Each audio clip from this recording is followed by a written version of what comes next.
My topic is the biochemical response to stress. Stress is a natural part of life. Stress is our body's response to anything we perceive as overwhelming. This response can be either physical or psychological or both.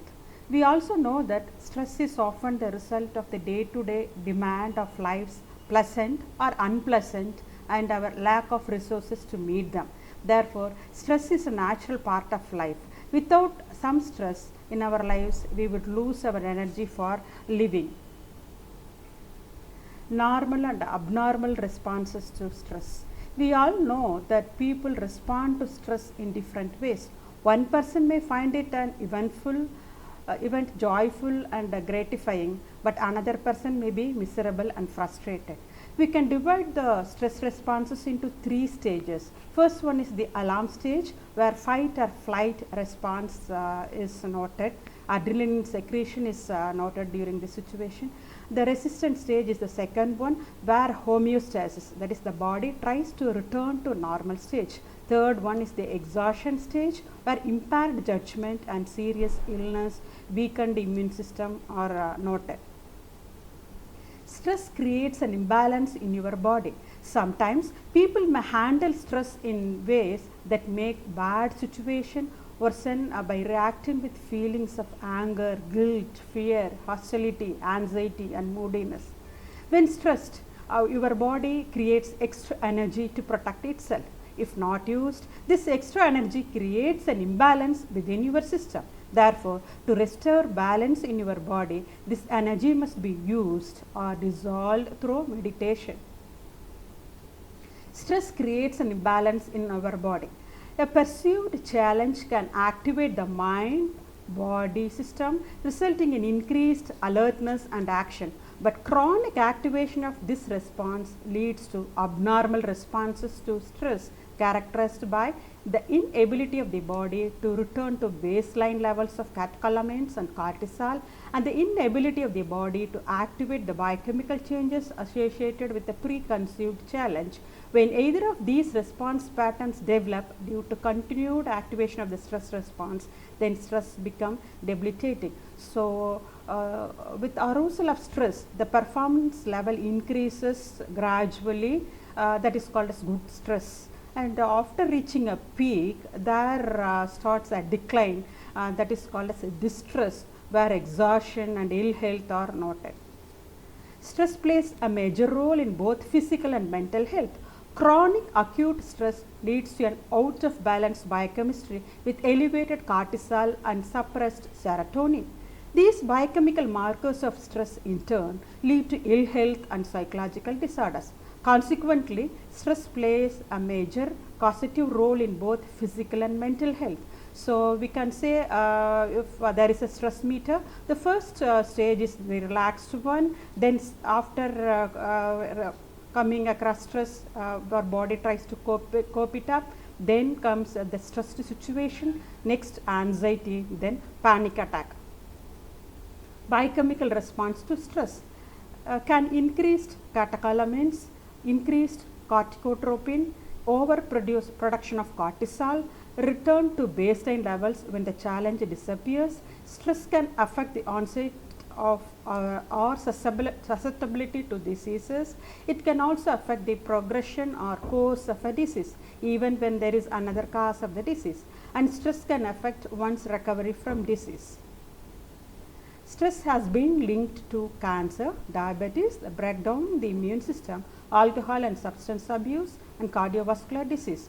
So, component of stress response includes mental, physical and behavioral changes.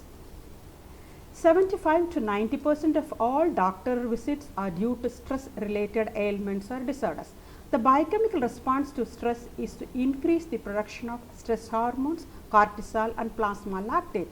This overproduction of cortisol and plasma lactate can cause insomnia, headaches and raised blood pressure. Effect of chronic stress on the brain. The hippocampus has high levels of cortisol receptors, and chronic stress impairs hippocampal function, leading to neuronal atrophy, that is shrinkage and destruction of neurons. decreased short-term memory, decreased contextual memory, that is the first stage of long-term memory, poor regulation of endocrine response to stress. Medical research estimates as much as 90% of illness and disease is stress related. High blood pressure, cardiovascular disease, heart attacks, atherosclerosis are all linked with stress factors. Other stress related ailments include ulcers, allergies, asthma and migraine headaches. Effect of chronic stress on the immune system. Increased sympathetic activity decreases cellular immunity. Immune cells migrate to different parts of the body and can worsen autoimmune and allergic conditions. Over time, the positive acute mobilization of immune cells in response to a challenge is suppressed. Stress can be a contributing factor in making existing medical problem worse. Effect of stress on the cardiovascular and metabolic system. Long-term exposure to stress can change the cardiovascular and metabolic system. Chronic stress exposes your body to unhealthy, persistently elevated levels of hormones like adrenaline and cortisol. Studies also link stress to changes in the way blood clots, which increases the risk of heart attack. The effect of chronic stress can create significant damage to the cardiovascular system by increasing the risk of coronary artery disease. So, we can say that stress damages the heart by increasing the risk of heart attack of a person to 1.34 times and to stroke 1.75 times and high blood pressure 2.15 times. The scientific research indicates chronic stress can increase the risk of coronary heart disease, elevated blood pressure, atherosclerosis, myocardial infarction, diabetes and obesity.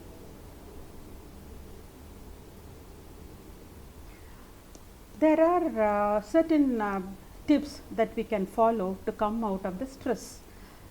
Learn and practice relaxation techniques like meditation, yoga and Tai Chi as part of stress management. Exercise regularly. Your body can fight stress better when it is fit. Eat healthy, well-balanced meals. Learn to manage your time more effectively. Set limits appropriately and learn to say no to requests that would create excessive stress in your life. Make time for hobbies, interests and relaxation. Get enough rest and sleep. Your body needs time to recover from stressful events. Don't rely on alcohol, drugs or compulsive behaviors to reduce stress. Seek out social support. Spend enough time with those you enjoy. Seek treatment with a psychologist or other mental health professional trained in stress management or biofeedback techniques to learn healthy ways of dealing with the stress in your life. So, lead a happy, stress-free life by doing all these, by taking good food, by doing meditation and having a good social life. Thank you.